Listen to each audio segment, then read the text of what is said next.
శుక్లాంబరధరం విష్ణుం శశివర్ణం చతుర్భుజం ప్రసన్నవదనం ధ్యాయేత్ సర్వవిఘ్నోపశాంతయేత్. గురుర్బ్రహ్మా గురుర్విష్ణుః గురుర్దేవో మహేశ్వరः గురుస్సాక్షాత్ పరబ్రహ్మ తస్మై శ్రీగురవై నమః. వ్యాసాయ విష్ణురూపాయ వ్యాసరూపాయ విష్ణవే నమో వై బ్రహ్మనిధయే వాసిష్ఠాయ నమో నమః. కూజంతం రామ రామేతి మధురం మధురాక్షరం ఆరుహ్య కవితాశాఖాం వందే వాల్మీకికోకిలం. శృతిస్మృతిపురాణానాం ఆలయం కరుణాలయం నమామి భగవత్పాదశంకరం లోకశంకరం. వాగర్ధావివ సంపృక్తౌ వాగర్ధప్రతిపత్తయే జగతః పితరౌ వందే పార్వతీపరమేశ్వరౌ. సూక్తిం సమగ్రయతున స్వయమేవ లక్ష్మీః శ్రీరంగరాజమహిషీమధురైః కటాక్షైః. వైదగ్ధ్యవర్ణగుణగుంభనగౌరవైర్యాం కండూలకర్ణకుహరాः కవయోధయంతి. హైమోర్ధ్వపుండ్రమజహన్మకుటం సునాసం మందస్మితం మకరకుండలచారుగండం. బింబాధరం బహుళదీర్ఘకృపాకటాక్షం శ్రీవేంకటేశముఖమాత్మని సన్నిధత్తాం. విమలపటీ కమలకుటీ పుస్తకరుద్రాక్షశస్తహస్తపుటీ కామాక్షీ పక్ష్మలాక్షీ కలితవిపంచీ విభాసి వైరించీ. మనోజవం మరుతతుల్యవేగం జితేంద్రియం బుద్ధిమతాం వరిష్టం వాతాత్మజం వనరయూధముఖ్యం శ్రీరామదూతం శిరసా నమామి. ఆపదామపహర్తారం దాతారం సర్వసంపదాం లోకాభిరామం శ్రీరామం భూయో భూయో నమామ్యహం. నారాయణం నమస్కృత్య నరం చైవ నరోత్తమం దేవీం సరస్వతీం వ్యాసం తతో జయముదీరయేత్. హరి ఓం. పరమేశ్వర స్వరూపైన సభకి నమస్కారం.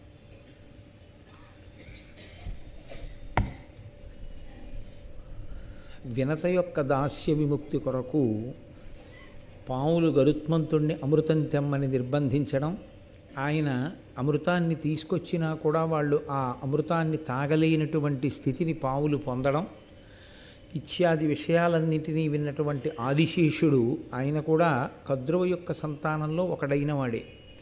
కానీ ఆయన తీవ్రమైనటువంటి పరితాపమును పొందాడు. మా అమ్మ నా సోదరులు కూడా చాలా ప్రవర్తించకూడనటువంటి విధానంలో ప్రవర్తిస్తున్నారు.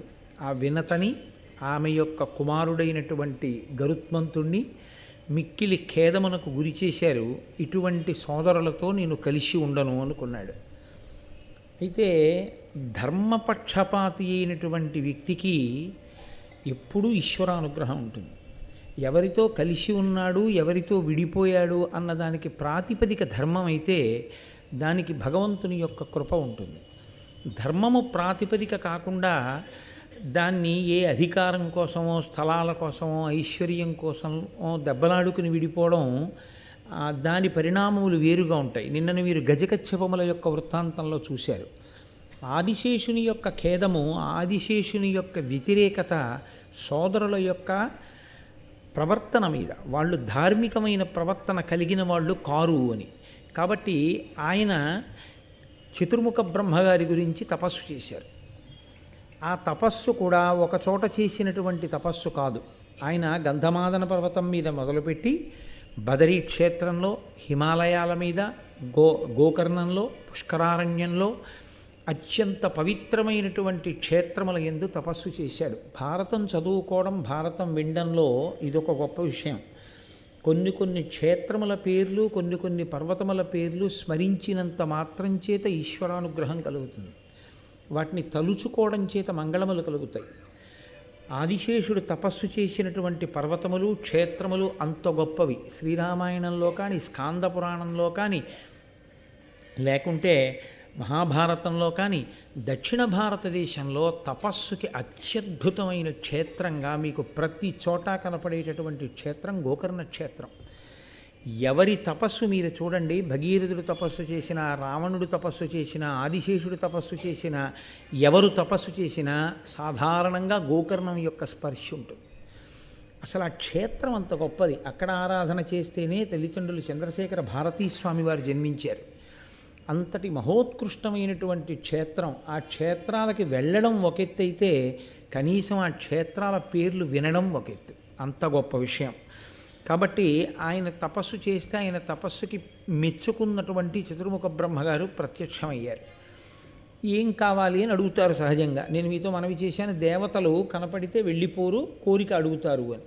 అంటే ఆదిశేషుడు అన్నాడు, తల్లియు నా సహోదరులను మూర్ఖులై ధర్మువు నిచితంబు తప్పి వినతకు ఆ వైనతేయునకు అపకారములు చేసి ఎప్పుడు వారు సహింపకిగ్గు చేయుదురు ఏను రోసితి వారితోడి పొత్తొల్ల తపంబు చేయుచు శరీర భారంబు విడిచదా పరమేష్టీయనవుడు ఆతని సమబుద్ధి కజుడుమిచ్చి నిత్య సత్య ధర్మ నిరతుండు అఖిలంబు దల్పనోపునట్టి ధైర్యయుతుడవు ఇది అనన్య విషయము ఈ మహీభారంబు నీవె తల్పవలయు నిష్ఠతోడా.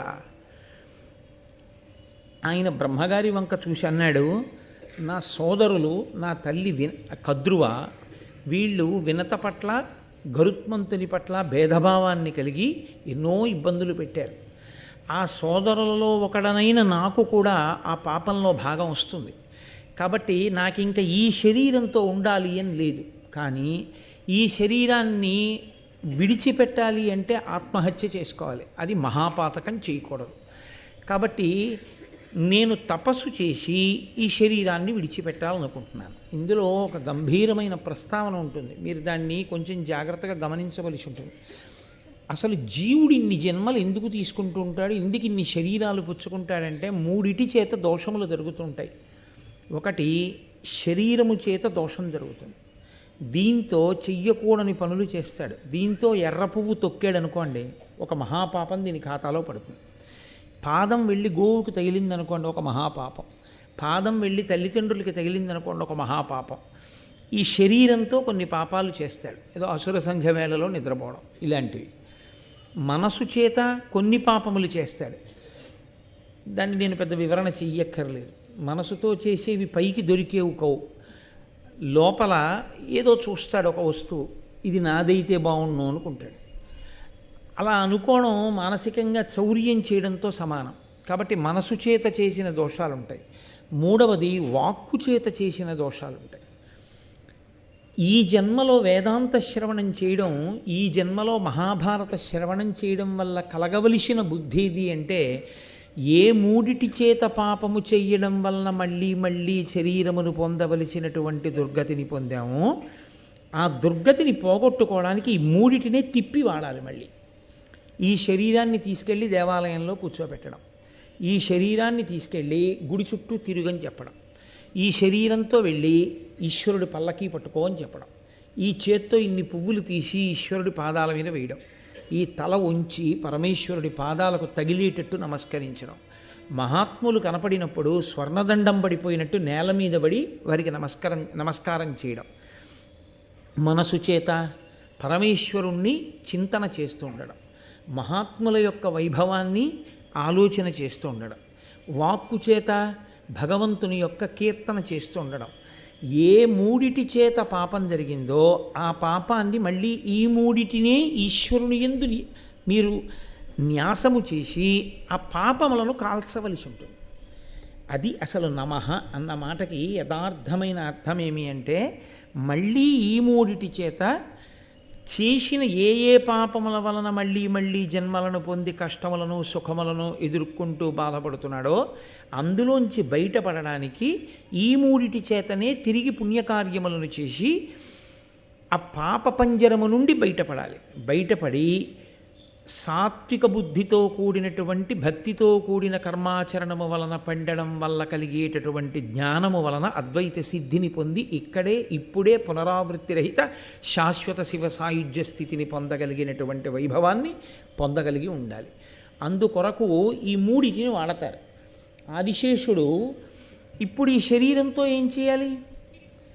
ఇంత పాపం సోదరులతో కలిసి పుట్టినందుకు వచ్చింది. ఇంక ఈ శరీరం ఉన్నంతకాలం ఆ పాపం ఉంటుంది. కాబట్టి ఈ శరీరాన్ని విడిచిపెడతాను. ఎలా విడిచిపెడతాను? ఇంకొకలా విడిచిపెడితే మళ్ళీ కొత్త పాతకం వస్తుంది, ఆత్మహత్యా దోషం. పరమేశ్వరుడు గురించి తపిస్తుంటారు. తపించడంలో ఈ శరీరం కొంత ఖేదపడుతుంది, ఈ శరీరం కొంత భగవంతుని యందు నిమగ్నం అవుతుంది. అలా కూర్చోవాలి, దేనికి జంకకూడదు. మనసు ఆయన యందు లగ్నం అవ్వాలి, వాక్కు ఆయననే స్తోత్రం చేస్తూ ఉండాలి. ఈ మూడు ఏకీకృతం అవడాన్నే తపస్సు అని పిలుస్తారు. తత్పాపమును పోగొట్టుకోవడానికి ఈ మూడిటిని ఏకీకృతం చేశాడు. మనం చేసినా అదే చేయవలసి ఉంటుంది. ఇప్పుడు బ్రహ్మగారు ప్రత్యక్షం అయ్యారు. నీకేం కావాలని అడిగారు. నాకేం ప్రత్యేకమైన కోరిక లేదు, జరగవలసిన అపరాధం పెద్దది జరిగిపోయింది, కాబట్టి ఇలా తపస్సు చేస్తూ శరీరం వదిలేస్తాను. వదిలిపెట్టేస్తే నేను తిన్నగా నేను చేసి ఉండకపోవచ్చు, కానీ మా అమ్మ మాటకు కట్టుబడి నా సోదరులు చేసిన తప్పు పనిలో నాకు కూడా భాగం ఉన్నట్టే లెక్క. ఆ పాపం నుంచి వినిర్ముక్తుడనవుతాను అన్నాడు. అంటే చతుర్ముఖ బ్రహ్మగారు వెంటనే ఒక చిరునవ్వు నవ్వి అన్నారు, నువ్వు నిత్య సత్య ధర్మ నిరతుండవు. నీకు సత్యమునందు ధర్మమునందు తాపత్రయం ఉంది. ఎప్పుడైతే నీకు అసలు అటువంటి తాపత్రయం ఉందో, ధర్మం కోసం నీకు బాధ బెంగ ఉన్నాయో, సత్యం కోసం బాధ బెంగ ఉన్నాయో, అప్పుడే నీ పాపం కాలిపోయింది. నిత్య సత్య ధర్మవ్రతుడైనటువంటి వాడు దేన్నైనా భరించగలిగినటువంటి స్థితిని పొందుతాడు. ఆదిశేషుడు సోదరులు ఇలా ప్రవర్తిస్తున్నారని ఆయనకున్న బలానికి ఆయనే చంపేయచ్చు సోదరుల్ని, కానీ చంపలేదు, భరించాడు. భరించి మళ్ళీ కొత్త పాపం తెచ్చి నా ఖాతాలో వేసుకోవడం ఎందుకు, తపస్సు చేత నా పాపం పోగొట్టుకుంటా అన్నాడు.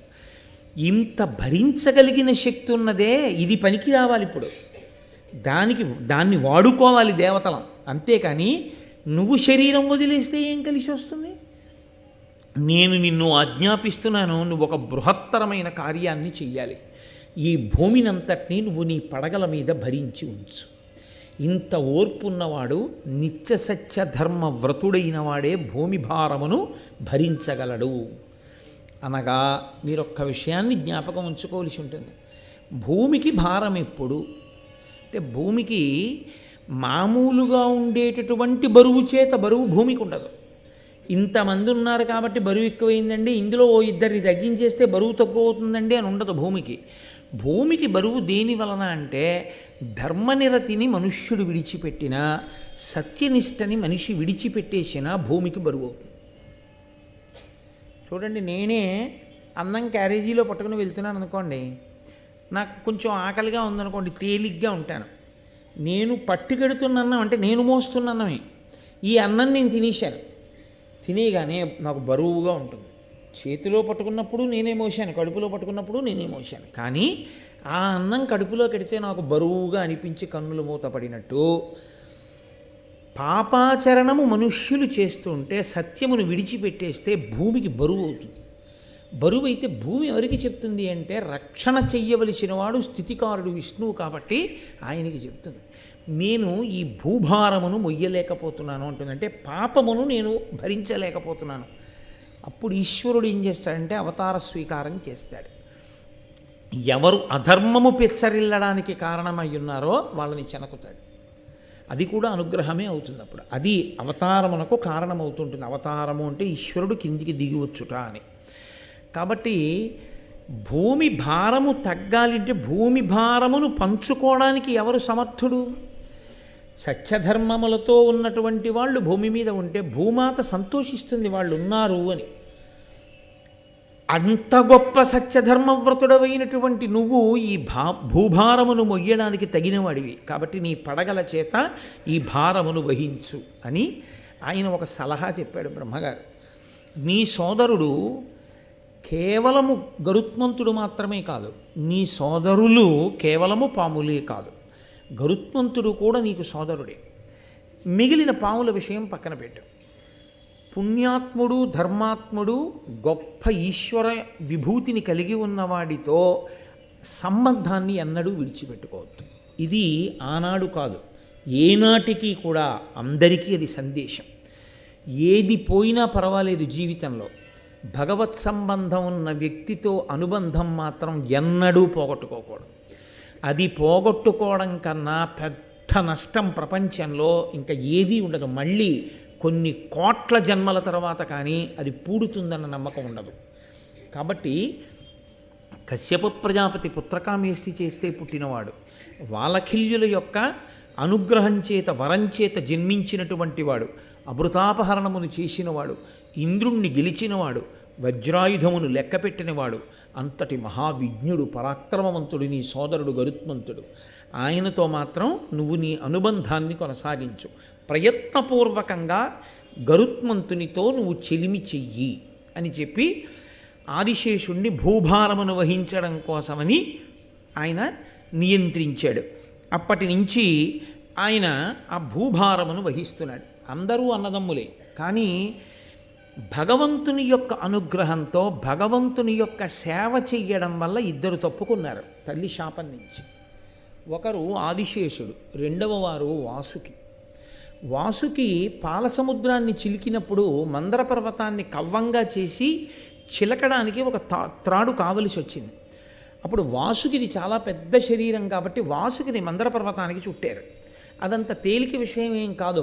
పర్వతానికి వేసి తిప్పుతుంటే అది ఎంత బాధ కలుగుతుందో శరీరాన్ని. కానీ వాళ్ళ కోరిక తీరడం కోసం, అమృతం పుట్టడం కోసం శారీరకంగా అంత డస్సిపోయి ఈశ్వరుని కొరకు తన శరీరం అంత బడలిపోవడాన్ని వాసుకి ఎంతో సంతోషంగా ఆయన స్వీకరించాడు. వాసుకి మందర పర్వతానికి చుట్టుకుని అమృతోత్పాదనమునందు కష్టపడినంత కష్టమేం పడిపోలేదు కారులో విశాఖపట్నం వెళ్ళి రావడానికి. నీకు దానికి ఉపన్యాసం మానేయవలసిన అవసరం ఏంటి భారతం చెప్పడానికి? అందుకే ఈ ఘట్టం దగ్గర మానేస్తావా చెప్తావా? వాసుకి గురించి చెప్పేటప్పుడనే పరీక్ష పెడతాడు పరమేశ్వరుడు. నిలబడగలిగితేనే వాసుకి గురించి చెప్పడానికి నీకు అర్హత ఉన్నట్టు, లేనినాడు ఇక భారతం చెప్పడానికి నీకు అర్హత లేదు, అలిసిపోయానని నువ్వు రాలేకపోతే. కాబట్టి వాసుకిని మందర పర్వతానికి చుట్టి తిప్పారు. తిప్పితే ఆయన భరించాడు అంత కష్టాన్ని. అమృతోత్పాదనం అయిన తర్వాత దేవతలు బ్రహ్మగారికి చెప్పారు, ఈయన ఎంత కష్టపడ్డాడో తెలుసా మహానుభావుడు. మందర పర్వతానికి చుట్టి తిప్పాం, ఎంత బడలిపోయాడో, ఆ ఒళ్ళంతా ఎంత కందిపోయిందో, అయినా ఓర్చుకున్నాడు మాకు అమృతం ఇవ్వడానికి. ఈయన్ని మీరు ఏదైనా కృప చెయ్యాలన్నారు. అంటే బ్రహ్మగారు అన్నారు, వీళ్ళ అమ్మ శాపం ఉంది, పావులన్నీ జనమేజయుడు చేసేటటువంటి యాగంలో అగ్నిహోత్రంలో పడి మరణించాలి, కానీ ఇతను చేసినటువంటి దైవసేవ వలన ఇతన్ని మినహాయిస్తున్నాను. ఇతను పడడం, ఇతనికి అలా యాగంలో పడి మరణించవలసినటువంటి అగత్యము ఇతనికి కలగదు. అంటే వాసుకి పొందాడు అని కాదు మీరు తెలుసుకోవలసింది. ఇక్కడ ఒక పెద్ద తాత్పర్యం ఒకటి ఉంటుంది. ప్రమాదము అని ఒక మాట శాస్త్రంలో. ప్రమాదము అన్న మాటకు అర్థం ఏమిటంటే దైవము చేత మనం చేసినటువంటి కర్మ లెక్కింపబడి కాలమునందు మీకు మీరుగా రక్షణ చేసుకోలేని స్థితిలో వచ్చేటటువంటి ఒక సంఘటన వలన కలిగేటటువంటి బాధకు ప్రమాదమని పేరు. ఏ జన్మలోనో పడుకున్న కుక్కని కర్రబెట్టి కొట్టాడు, ఆ కుక్క ఏడుస్తూ పోయింది. ఈశ్వరుడు లెక్కలో వేసుకున్నాడు. నిష్కారణంగా నిద్రపోతున్న కుక్కని కర్రతో కొట్టి బాధ పెట్టాడు. ఏమిటి విరుగుడు? ఈ జన్మలో వీడిని కుక్క నిష్కారణంగా కరవాలలా వెళ్ళిపోతుంటే 6 నెలలు వీడు అరటిపండు తినాలన్నా బెంగెట్టుకోవాలి. కాబట్టి ఇప్పుడు ఈశ్వరుడు ఇవాళ కుక్క కరవాలి అని నిర్ణయం చేసేసాడు. ఈయన ఏదో సంతోషంగా నేను అలా తెల్లవారుజామున కాసేపు నడిచొస్తాననుకుని ఈయన బయలుదేరుతున్నాడు. భవ్వని కుక్కొచ్చి మీద పడిపోతోంది, తెలియదు. కానీ ఈశ్వరుడు ఏం చేస్తాడంటే అప్పుడు మీరున్న పరిస్థితి, మీరు చేసినటువంటి అపారమైన పుణ్యకర్మ, భగవంతునితో మీరు పెంచుకున్న సాన్నిహిత్యము, మీ గొప్ప భక్తిని లెక్కలోకి తీసుకుంటాడు. తీసుకుని ఆ ఆపదను ఏం చేస్తాడంటే ఇలా ఓ గీత గీసేస్తాడు. ఎలా తీసేస్తాడో తెలుసా అండి? దాన్ని కుక్కొచ్చి మీద పడబోతుంది, మీరు భయపడిపోయి అలా ఉండిపోతారు. మీరు చూడరు, చీకట్లో ఆ మేడ మీదో ఆ పక్కనో ఎవరో ఒక ఆయన ఉంటాడు, ఆయన చెయ్యి అని అరుస్తాడు, ఆ అరుపుకి కుక్క పారిపోతుంది. అంటే కుక్క కరిస్తే ఎంత భయపడతారో అంత భయము మీరు పడ్డారు, కానీ కుక్క కరవలేదు. కుక్క కరవకుండా అడ్డుపడ్డవాడు ఈశ్వరుడు. కాబట్టి చేసిన కర్మని తొలగించుకోవడానికి మార్గం ఏది? భగవంతుని యందు భక్తితో సేవించుటయే. అంటే ఏమంటే మరి మేము ఉద్యోగాలు అవి ఏం చెయ్యక్కర్లేదా, ఇలా మేము సేవిస్తూ ఉండడమేనా? కాదు.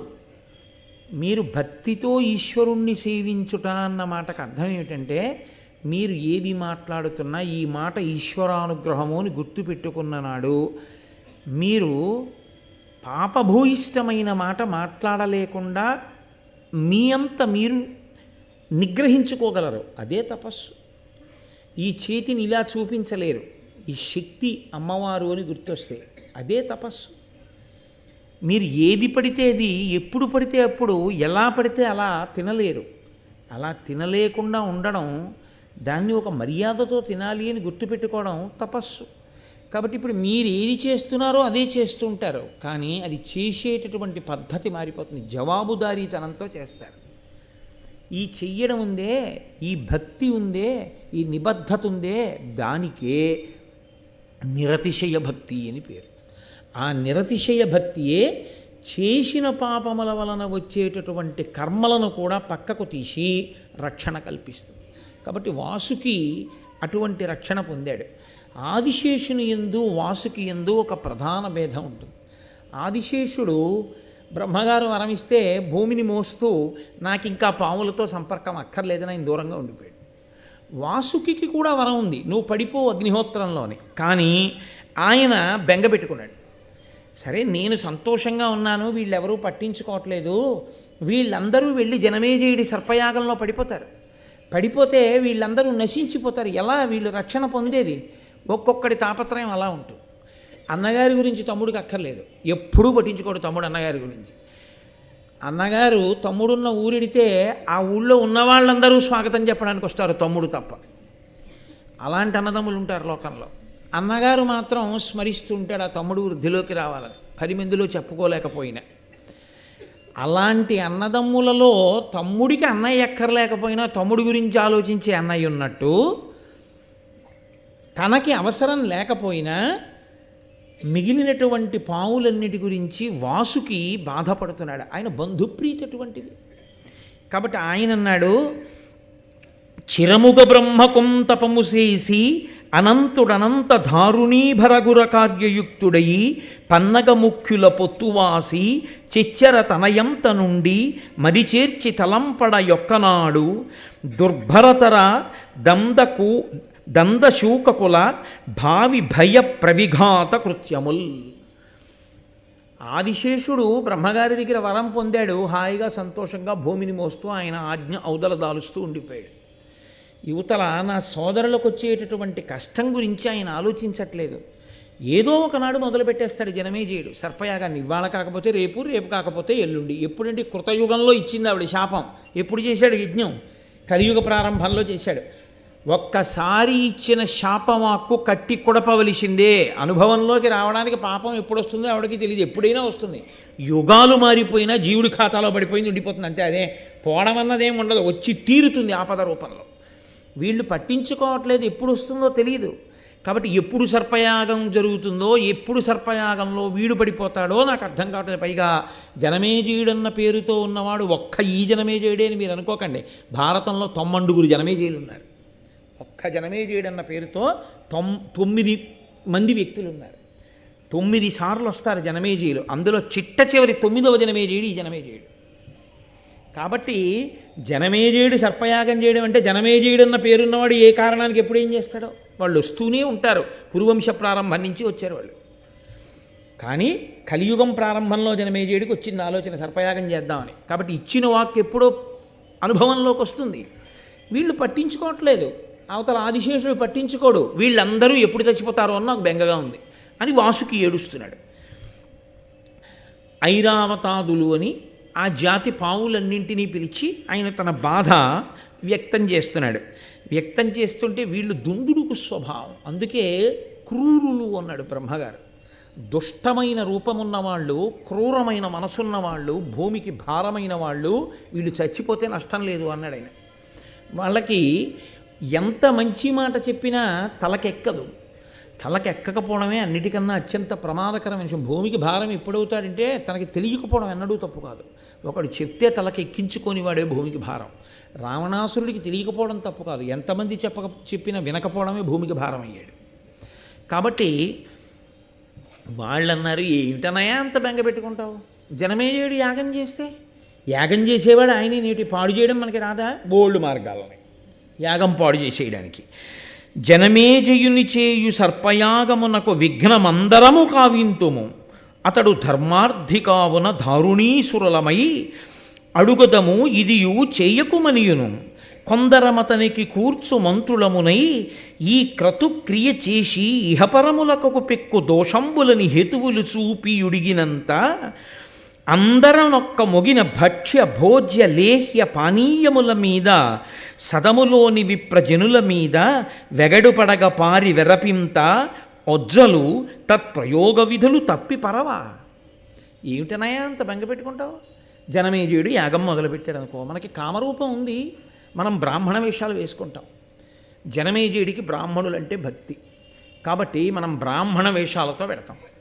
విడితే బ్రాహ్మణులు వచ్చారని స్వాగతం చెప్పి కూర్చోబెట్టి ఏమిటంటాడు, చాలా తప్పు, ఇలాంటి యాగం చేయకూడదు. ఇటువంటి యాగం చేశావా నీకు రెండూ పోతాయి, ఇహము పోతుంది పరము పోతుంది. ఇక్కడ సుఖం ఉండదు, పైలోకాల్లో సుఖం ఉండదు.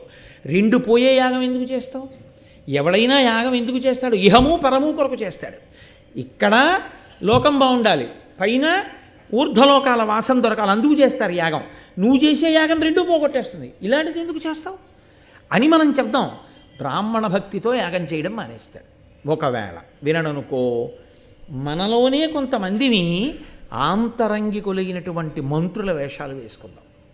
కామరూపులం కాబట్టి మంత్రుల మాట కాదనడుగా, ఆంతరంగికులు వాళ్ళు చెప్పిన మాట వింటాడు.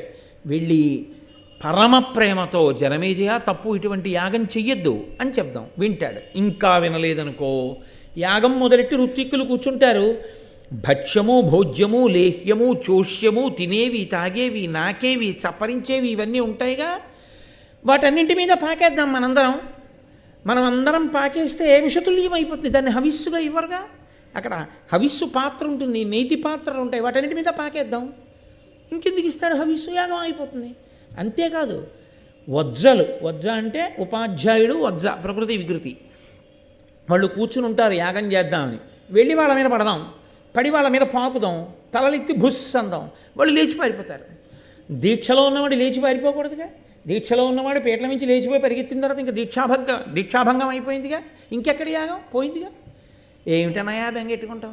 వదిలిపెట్టాయి, దాని గురించి ఏం భయం లేదు. జనమేజయుడి యాగం మొదలు పెడితే జనమేజయుడి యాగం పాడు చేయడానికి మనకి ఇన్ని ఆలోచనలు ఉన్నాయి.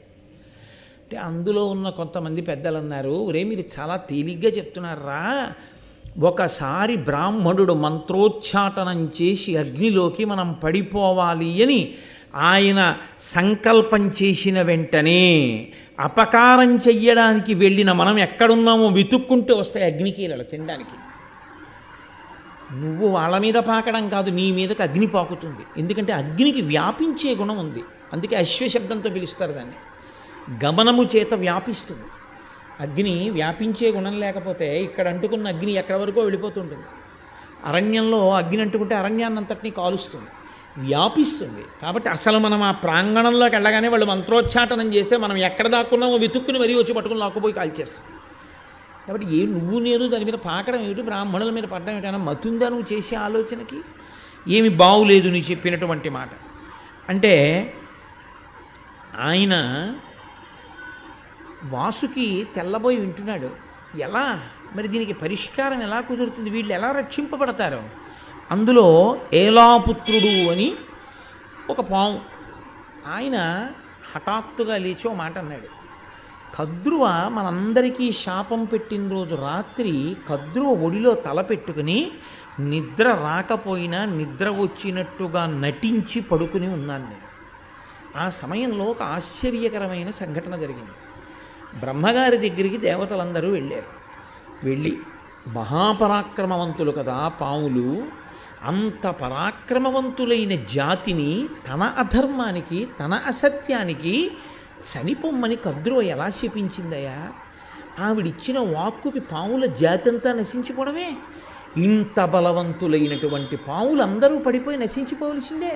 అందులో ఆదిశేషుడు ఉన్నాడు, వాసుకి ఉన్నాడు, మహానుభావులు ఉన్నారు, వీళ్ళందరూ కూడా మడిసిపోతారా అని అడిగారు దేవతలు. అడిగితే వాళ్ళతో బ్రహ్మగారు అన్నారు, క్రూరాకారుల జగదపకారుల పన్నగుల దల్పగానోపని ఈ దారునికి హితంబుగా దుష్టోరగ సంహారమిప్పుడొడబడవలసెన్.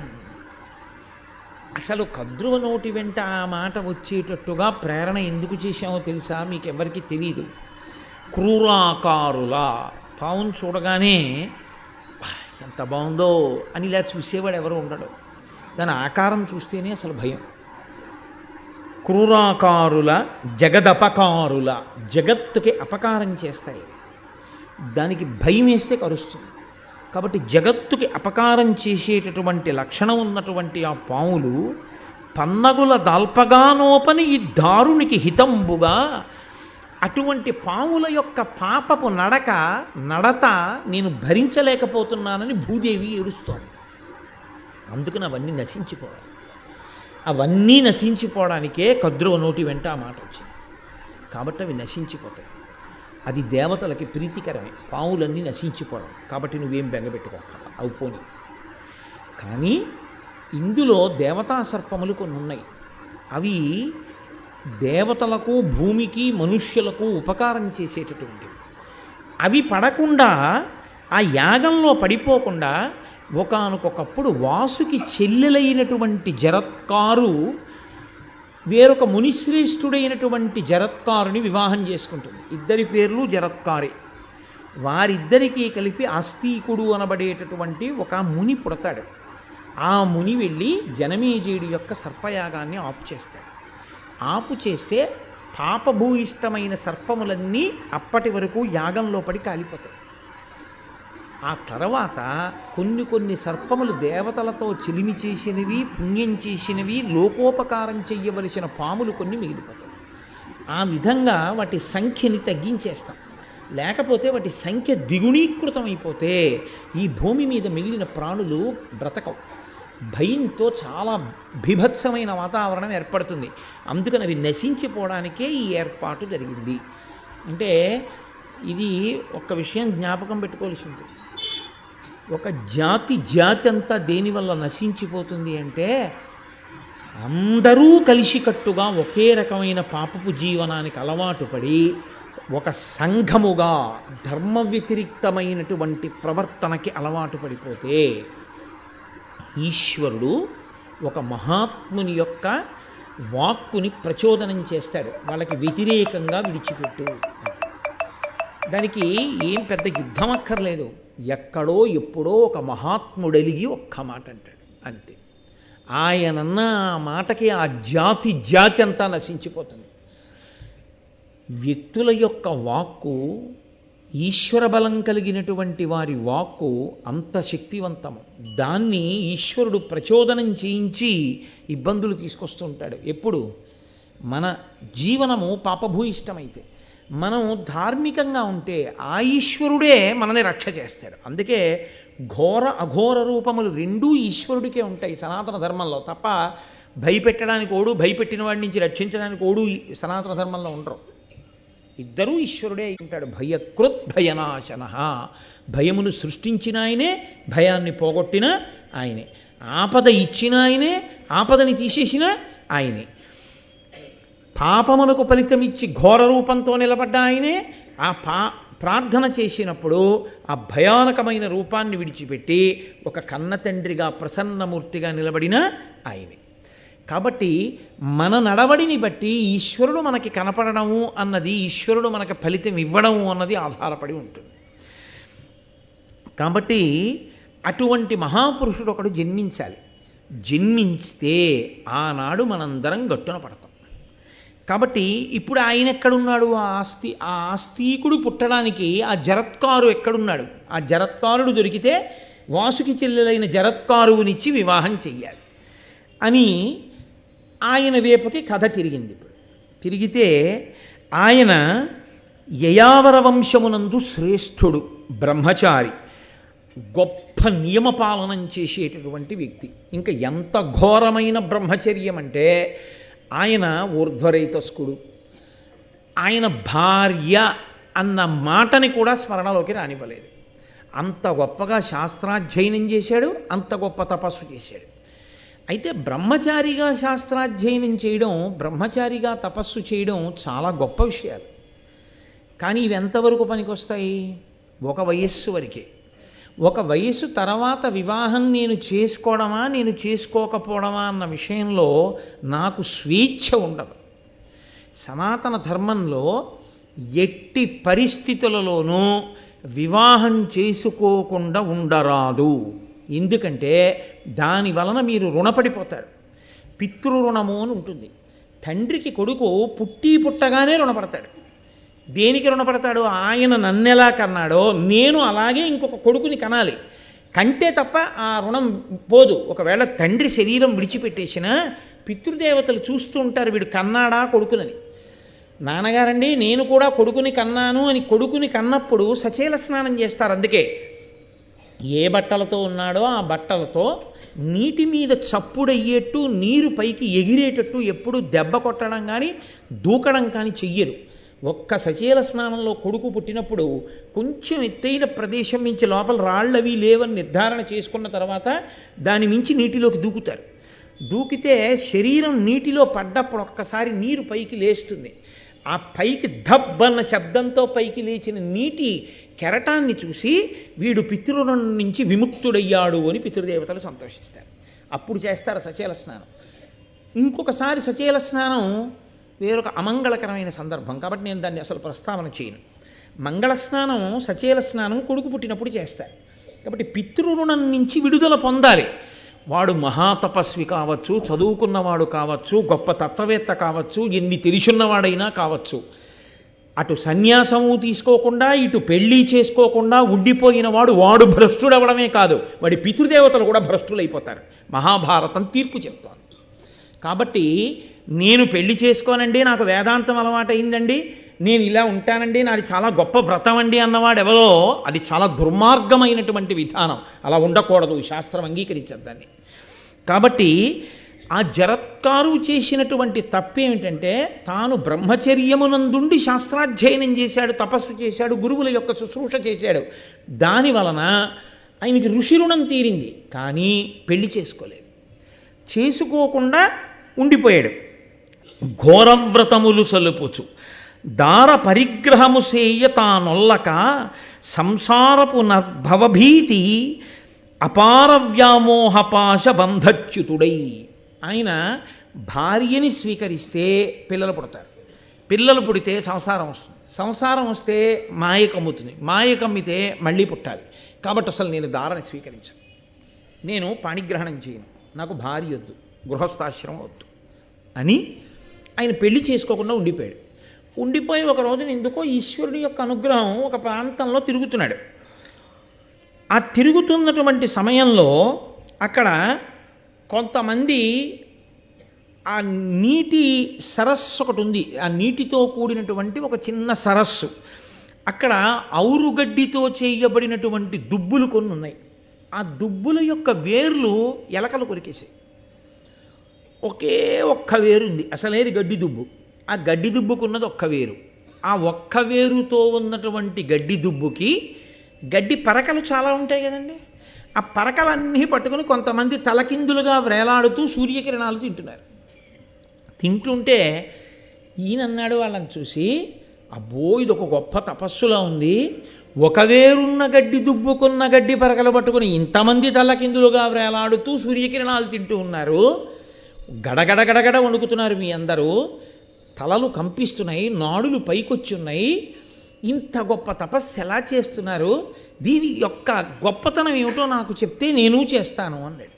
అంటే వాళ్ళు అన్నారు, ఆ తలక్రిందులుగా వేలాడుతున్న వాళ్ళు, మా ప్రారంధమయ్యా ఇది తపస్సు కాదు, మా వంశంలో జరత్కారుడు అనబడేటటువంటి వాడు ఒకడు పుట్టాడు, వాడు పెళ్లి చేసుకోనని భీష్మించాడు, వాడు పెళ్లి చేసుకోనని భీష్మించిన కారణం చేత ఇదిగో తిరగేసి కట్టబడ్డాం, వేలాడుతున్నాం.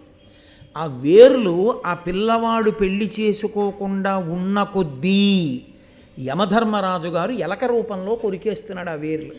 కాబట్టి ఇప్పుడు మా పుణ్యం, మేము చేసిన తపస్సు మమ్మల్ని రక్షించకుండా పోతాం.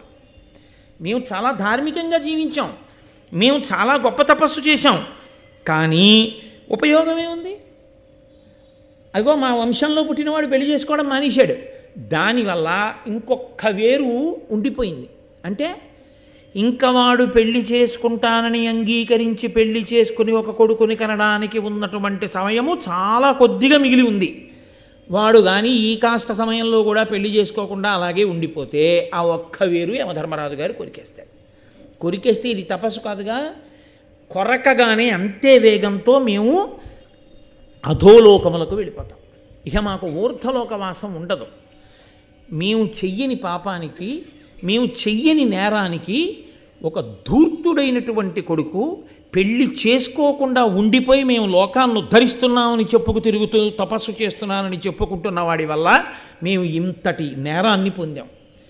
వాడు తపస్సు చెయ్యక్కర్లేదు, శాస్త్రాలు చదవక్కర్లేదు, ఇంకోటి చెయ్యక్కర్లేదు. వాడు గృహస్థాశ్రమంలో ఉండి వాడి ధర్మం వాడు చేసి ఉంటే మేమందరం తరించి ఉండేవాళ్ళం. కాబట్టి నాయన, నువ్వెవరో మాతో ప్రీతి కలిగిన బంధువు మాట్లాడినట్టు మాట్లాడావు. నీకెప్పుడైనా మా వాడు ఆ జరత్కారుడు అన్నవాడు కనపడితే వాడికి చెప్పవయా మా బతుకు ఇలా ఉందని అన్నారు. అంటే ఆయన అన్నాడు, మీరలు నా దేవతలు ఆరాధ్యులు, ఏను మీకు ఆత్మజుడ జరత్కారుడను వాడ, ముందర దార పరిగ్రహము సేయ తగులదు బుద్ధిన్. అయ్యయ్యో, మీరు వెతకమన్న జరత్కారుడు ఎవరో కాదు, నేనే. మీరే నా తాత తండ్రులు. నేను ఎంత అపరాధం చేశాను ఏమిటో, ఇన్నాళ్ళ నుంచి పెళ్లి చేసుకోకుండా ఉండిపోవడం గొప్ప అనుకుని పెళ్లి చేసుకోకుండా ఉండిపోయాను. ఇప్పుడు అర్థమైంది, పెళ్లి చేసుకోకుండా ఉండి ఎంత శాస్త్రాధ్యయనం చేసి ఎన్ని చేసినా వాడు ఇంకోళ్ళని ఉద్ధరించడం మాట దేవుడికి, వాడి పితృదేవతల్ని వాడిని వాడే ఉద్ధరించుకోవడం. కాబట్టి నేను తప్పకుండా పెళ్లి చేసుకుంటాను. మిమ్మిట్లు చూచి మీకు హితం మెట్లగు అట్ల కాముదంబున దారార్థము ప్రవర్తింపగా చిత్తమిపుడే పుట్టె నాకు ధర్మస్థితిమై. మిమ్మల్ని చూసిన తర్వాత నాకు బాధ కలిగింది. అయ్యో, నేను పెళ్లి చేసుకోకపోవడం వల్ల ఎంత ప్రమాదం వచ్చింది అన్న విషయం నాకు అర్థమైంది. కాబట్టి నాకు ఇప్పుడు బుద్ధి వచ్చింది. కాబట్టి నేను వివాహం చేసుకుని తప్పకుండా సంతానాన్ని కంటాను. నేను సంతానాన్ని కంటే మీరు ఊర్ధ్వలోకాలకి వెడతారు. కాబట్టి ఈ ఒక్క వేరు కొరకబడే లోపలే నేను తప్పకుండా వివాహం చేసుకుంటాను. అంటే జరత్కారుని యొక్క తండ్రి తాతలు ఒక ధర్మాన్ని చెప్తున్నారు లోకానికి. ఎందుచేత అంటే ఇవాళ లోకంలో మెట్ట వేదాంతము అని ఒక మాట. వాడు ఏవో 4 మాటలు వింటాడు. విని పెళ్లి చేసుకోవలసిన వాడు ఇంటికి వెళ్ళి ఏమిటి సంసారం, నేను పెళ్లి చేసుకోనంటాడు. ఆ తల్లిదండ్రులు ఎంత బెంగెట్టుకు చచ్చిపోతుంటారో తెలియదు. మీకు అనుభవంలో ఉందో లేదో నాకు తెలియదు, కానీ ఇగో ఇలాంటి ప్రసంగాలు చేసిన పాపానికి ఏమవుతుంటుందంటే నాకు ఫోన్లు వస్తుంటాయి అప్పుడప్పుడు. అయ్యా, నేను పెళ్లి చేసుకోనండి, నేను అది చదివాను ఇది చదివాను, సంసారంలో పడిపోయి పాడైపోవడం ఎందుకండి, నేను ఇలా బ్రహ్మచారిగా ఉండిపోయి తరించాలనుకుంటున్నాను. అప్పుడు నేను తరచుగా చెప్తుంటా, దేవీ భాగవతంలో కూడా ఉంది జరత్కారు వృత్తాంతం. మహాభారతం ఆదిపర్వంలోనో దేవీ భాగవతంలోంచి ఒకసారి జరత్కారుడి యొక్క వృత్తాంతం చదువుకుని అది చదివిన తరువాత నువ్వు నాకు ఫోన్ చేసి మాట్లాడు అని చెప్తుంటాను. చాలామంది అది ఎక్కడో సేకరించుకుని చదివిన తర్వాత అయ్యా నేను పెళ్లి చూపులకు వెళ్తున్నానండి అంటుంటారు. అందుకని ఫోన్లే నన్నయ్య గారు మహానుభావుడు వ్యాస భగవానుడు లోకాన్ని ఇలా రక్షించాడు, ఎంతమంది తల్లిదండ్రులు రక్షింపబడుతున్నారు అనుకుంటూ ఉంటారు. కాబట్టి పెళ్లి చేసుకోకపోవడం మన నిర్ణయానికి విడిచిపెట్టలేదు సనాతన ధర్మం. అసలు నువ్వు సనాతన ధర్మం నమ్మినవాడివైతే సన్యసించాలంత వైరాగ్యం ఉంటే నువ్వు సన్యసించకపోతే వివాహం అన్నా చేసుకోవాలి. అటు వివాహము చేసుకోక ఇటు సన్యాసము తీసుకోకుండా ఉండిపోయిన వాడు లోకాన్ని ఉద్ధరించడం మాట దేవుడిరుగు, వాడిని వాడే ఉద్ధరించుకోడు. వాడు పితృదేవతలను కూడా పాడు చేసేస్తాడు. కాబట్టి ఇప్పుడు జరత్కారుని యొక్క తల్లిదండ్రులు అంటున్నారు, ఆ తండ్రి తాతలు అంటున్నారు, తగియడు పుత్రులంబడసి ధర్మము తప్పక తమ్ము ఉత్తముల్ పొగడగా మహామతులు పొందుగతుల్ కడు ఘోరనిష్టతో తగిలిత పంబు చేసియును దక్షిణులెమ్ముగ ఇచ్చి యజ్ఞముల్ ఎడగడ చేసియున్ పడయనేర రపుత్రకులైన దుర్మతుల్. యజ్ఞాలే చేయని, యాగాలే చేయని, కోట్ల రూపాయలు దక్షిణలే ఇవ్వని, ఘోర నిష్టతో తపస్సులే చేయని, వివాహం చేసుకుని పిల్లల్ని కని గృహస్థాశ్రమంలో ఉండనటువంటి వాడికి ఎట్టి పరిస్థితులలో స్వర్గద్వారమును చూడనివ్వరు, వాడు అధోగతికే వెడతాడు. కాబట్టి వివాహము చేసుకుని తీరవలసిందే. మహాభారతంలో వ్యాస భగవానుడు మనకు అందించిన సత్యం, నన్నయ్య వంటి ఋషి మనకు అందించినటువంటి సత్యం. కాబట్టి దీనికి వ్యతిరేకంగా వాదించి మనం ప్రయోజనం ఉండదు. మనం పితృరుణాన్ని తీర్చుకోవడానికి గృహస్థాశ్రమమునందు ప్రవేశించవలసిందే. దాన్ని మీరంతా నోరు కొట్టుకు చెప్పక్కర్లేదు, మీతో సహా మేము అందరం చేసిన వాళ్ళమే అని మీరు అంటారు, నాకు తెలుసు. కాకపోతే అదొక ఆర్తి, ధర్మమునందు చెప్పేటప్పుడు అదొక ఆర్తితో నేను అంత గట్టిగా చెప్పడం అంతే. కాబట్టి ఇప్పుడు ఆయన వివాహం చేసుకుంటాను అని తల్లిదండ్రులు ఆ తండ్రి తాతలతో అన్నాడు, నేను చేసుకుంటాను, కానీ నాన్నగారు నాకు ఒక్క కోరిక, నాకు ఏ పేరుందో ఆ పేరే ఉన్న పిల్ల దొరికితే చేసుకుంటాను. ఏదో చిత్రమైన కోరికలు లోకంలో, దానికి ఏమీ అర్థం ఉండదు. వాడికి పెంకితనం, అందుకని సాత్వికమైన పిల్ల నచ్చదు. పెంకితనం లేకపోతే ఏమిటంటే అందం ఏమిటండి అంటాడు. నాకు ఇంకా ఆశ్చర్యకరమైన ఏమిటంటే, సభాముఖంగా చెప్పకూడదు కానీ, ఆ పిల్ల ఎంతో సంస్కారవంతురాలు, పెళ్ళైన తర్వాత వాడు తినేస్తాడు. అలా నువ్వు నన్ను ఏమండి ఏమండి అనకూడదు, పేరు పెట్టి పిల్ల అంటాడు. తప్పండి, మా నాన్నగారు వింటే పీక నొక్కేస్తాడు. పేరు పెట్టి పిలవడం ఏమిటండి, తప్ప అలా పిలవకూడదు భర్తని. మా నాన్నగారు పుట్టినప్పటి నుంచి నూరి పోశారు, నేను పుట్టిన కుటుంబం అటువంటిది, పేరు పెట్టి పిలవడం ఏం ప్రారంభం అండి, అలా పిలవకూడదండి, మీ నాన్న వినకుండా పిల్లంటాడు. ఏం చెప్తాం? ఎందుకు ఆఘాయిత్యం కోరిక అంటే, వాడు ఎక్కడో విన్నాడు, అందుకని వాడికి ఆ పిచ్చ కోరిక. పేరు పెట్టి పిలిపించుకోవాలి, భార్యతో పేరు పెట్టి పిలిపించుకోవడం ఏంటి? చక్కటి సంప్రదాయం ఒకటి ఉంది కదా లోకంలో, భర్తని దైవంగా చూసామండి అని పిలవడం. వాడు పేరు పెట్టి పిల్లంటాడు. నేను అక్కడక్కడ విని, ఏంటి పేరు పెట్టి భర్తను పిలవడం ఏమిటి అని అడిగితే, అలా పిలిస్తే ఆయనకి ఇష్టం అండి అని చెప్తుంటారు. నాకు అప్పుడు అసలు ఏం మాట్లాడాలో అర్థం కాక మౌనంగా ఓహో సరే, లోకంలో బహుశా ఇలాంటివన్నీ కనబడితేనే ఉపన్యాసాలు చెప్పగలనని ఈశ్వరుడు నాకే చూపిస్తాడులా ఉంది ఇలాంటివన్నీ అనుకుని, నా ప్రారంభం అనుకుని వెళ్ళిపోతూ ఉంటాను. కాబట్టి ఆయన నా పేరు ఎటువంటిదో అటువంటి పేరే ఉన్న పిల్ల దొరికితే పెళ్లి చేసుకుంటానన్నాడు. కాదు కాదు, అది ఈశ్వరానుగ్రహం. జరత్కారు ముని, ఆయనకు వచ్చింది అటువంటి ఆలోచన అంటే మళ్ళీ గబుక్కుని ఎవరినో చేసుకోవడం కాదు. వాసుకి చెల్లెలు జరత్కారుని చేసుకుంటే తప్ప, మహాపురుష జననం జరిగితే తప్ప, సర్పయాగం జనమేజయుడు చేసినప్పుడు పావుల్ని రక్షించేవాడు పుట్టడం. అందుకని అటువంటి మహాపురుష సంపర్కం చేత మహాతేజోవంతుడైన కొడుకు పుట్టాలి ఇప్పుడు. కాబట్టి ఇప్పుడు ఆ జరత్కారుడు పిల్ల కోసం తిరుగుతున్నాడు దేశం అంతా. అలా తిరగచ్చా అండి అని మీరు అనుమానపడక్కర్లేదు. పెళ్ళి చేసుకునేటప్పుడు సంబంధం కోసం వెతుక్కోవలసిన పూచి పెళ్ళి కూతురు తండ్రిది కాదు, పెళ్ళి కొడుకు తండ్రి. నేను నిజం చెప్తున్నాను. ఇప్పుడు నా కూతురు పెళ్ళి అయిపోయింది, నా కొడుకు పెళ్ళే మిగిలింది. నా కొడుకు పెళ్ళికి ఆడపిల్ల తల్లిదండ్రులు నా దగ్గరికి రావాలని నేనేమీ ఆశించను. ఈమె నా కోడలైతే బాగుంటుంది అని నాకు ఏ కుటుంబంలోనైనా ఏ పిల్లనైనా చూసి అనిపించిన నాడు మంచి రోజు చూసుకుని నేనే వాళ్ళ ఇంటికి మా గోపాలకృష్ణ గారు లాంటి ఆత్మీయుల్ని ఆంతరంగికుల్ని పంపిస్తాను. అలా పంపించాలి, తానే వెళ్ళిపోడు, పంపిస్తాడు. పంపించి పిల్లని అడుగుతాను, అయ్యా మీ పిల్లని కోటేశ్వరరావు గారు కోడల్ని చేసుకోవాలనుకుంటున్నారు, మీరు అంగీకరిస్తారా అంటే, ఆయన అంగీకరిస్తున్నాం, కోటేశ్వరరావు కోడల్ని చేస్తాం అని అనాలి. కాబట్టి నా కోడల్ని నేను వెతుక్కోవాలి, అంతేగాని కోటేశ్వరరావు అబ్బాయిని మా అమ్మాయికి ఇస్తారా అండి అని వాళ్ళు నా కోసం మా అబ్బాయి కోసం వెతుక్కోక్కర్లేదు. ధర్మం అంతే. కన్యావరణము అని మనకి వివాహంలో ఎప్పుడైనా పరమేశ్వర కళ్యాణం చేసినప్పుడు కూడా బ్రాహ్మణులకు తాంబూలం ఇచ్చి, అయ్యా మీరు వెళ్ళి నా వంశప్రతిష్టకి తగిన పిల్లని వెతికి మీరు చూసి నిర్ణయం చేసి రండి అని చెప్తారు. కాబట్టి పెద్దలు నిర్ణయించినారు కాన, వీడే నిర్ణయించుకుని వాళ్ళ పేరెడితే వేరే విషయం అది. కాబట్టి ఇప్పుడు ఆయనే తిరుగుతున్నాడు భూమి మీద, నాకు తగిన పిల్ల ఎక్కడ దొరుకుతుంది అని వెతుక్కుంటున్నాడు. వెతుక్కుంటుంటే వాసుకి చూశాడు. చూసి ఆ వాసుకి గబగబా జరత్కారు దగ్గరికి వచ్చాడు. వచ్చి ఆ జరత్కారుడితో మాట్లాడుతున్నాడు. ఎంత అందమైన మాటలండి. ఆయన అన్నాడు, ధన్యం వయ్య భవత్కులంబు అతి కృతార్థం వయ్య అస్మత్కులంబు అన్యోన్యానుగుణాభిధానముల చిత్తానందముందన్ వివేకన్యాయాన్విత భూసురోత్తమ జరత్కారు జగన్మాన్య ఈ కన్యాభిక్ష పరిగ్రహింపుము జరత్కారున్ మదీయానుజన్. నీవు బ్రహ్మచారివి, సన్యాసి బ్రహ్మచారి ఇద్దరు భిక్ష పుచ్చుకోవచ్చు. నువ్వు బ్రహ్మచారివి కదూ, నేను భిక్ష ఇద్దాం అనుకుంటున్నాను. ఏమిటో తెలుసా భిక్ష? మీది అద్భుతమైన వంశం. నిశ్చితార్థం చేసుకునేటప్పుడు ఈ మాటలు చెప్పి చేసుకోవాలి. వాళ్ళ వంశం వాళ్ళు చెప్పాలి, వీళ్ళ వంశం వీళ్ళు చెప్పాలి. రెండు వంశాలు మంచివి అని అక్కడ ఉన్న పెద్దలు విని సంతోషించాలి, అప్పుడు నిశ్చితార్థం చేసుకోవాలి. కాబట్టి వాళ్ళు అక్కడికి వెళ్ళినప్పుడు వాసుకి చెప్తున్నాడు. ఆయన అంటున్నాడు, మీ వంశము చాలా గొప్పది, మా వంశము చాలా గొప్పది. ఇవాళ మా వంశము ధన్యత చెందింది మీ వంశంతో వియ్యం అందడం వల్ల. నా చెల్లెలుంది, ఆమె పేరు జరత్కారు, నీ పేరు జరత్కారుడు. ఇద్దరి పేర్లు గుణములు కూడా కలిశాయి.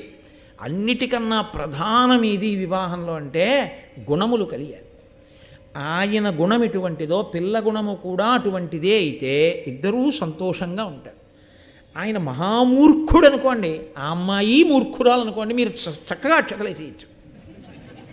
ఎందుకో తెలుసండి, వాళ్ళిద్దరు చాలా అన్యోన్యంగా ఉంటారు. ఆయనకి నచ్చుతుంది ఆ గుణం.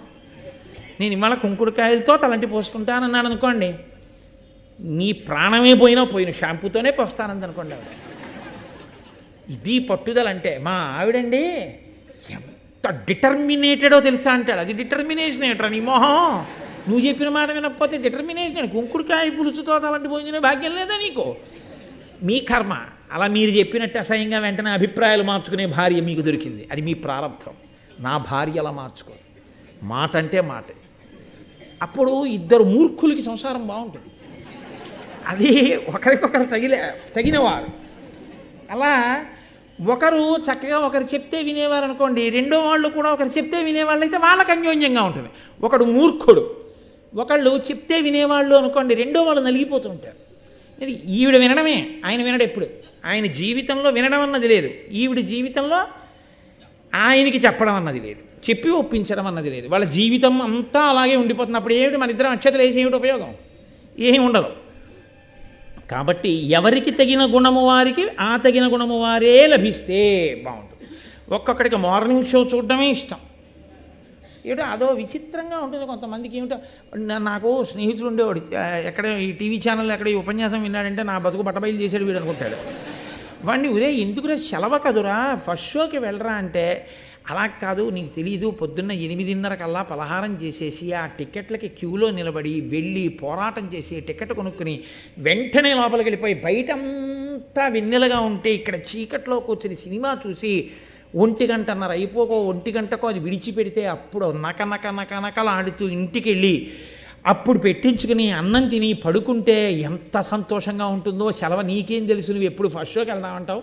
ఆ ఫస్ట్ షోకి వెళ్ళకూడదు, మార్నింగ్ షోకి వెళ్ళాలని వాడికి ఫస్ట్ షోకి వెళ్ళే పిల్ల దొరికితే చాలా కష్టం కదండి.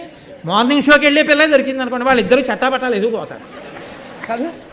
నేను గుణములు కలవడం చాలా ప్రధానం. అంటే నేను చాలా హేయమైన రీతిలో తీసుకొచ్చి ఉదాహరణ చెప్పాను. గుణములు కలిసాయనుకోండి, వాళ్ళకి నప్పింది, హాయిగా ఉన్నారు, అది ప్రధానం. ఇద్దరూ కలిసి ఉంటే చాలు. కాబట్టి ఇద్దరూ కలిసి ఉంటారు. గుణములు ఇద్దరి పేర్లు కూడా కుదిరేయో, ఇది విచిత్రం అన్నాడు వాసుకి. గుణములే కాదు పేర్లు కూడా కలిసే మీ ఇద్దరికి. నా చెల్లెలి పేరు జరత్కారు, నీ పేరు జరత్కారుడు. బాగుంది కదా చక్కగాను. జరత్కారు వెట్స్ జరత్కారు అని వేస్తే చూసేవాళ్ళు ఇదేం వెడ్డింగ్ కార్డ్ అని తెలబోరు. కాబట్టి ఈ పెళ్లి చేద్దాం మనం అంటే ఆయన కూడా నేను ఇలాంటి పిల్ల కోసమే వెతుక్కుంటున్నాను తప్పకుండా, కాబట్టి పెళ్లి చేసుకుందాం. కానీ మీరు ఇందులో ఈయన స్వభావంలో ఒక గుణం చూడాలి.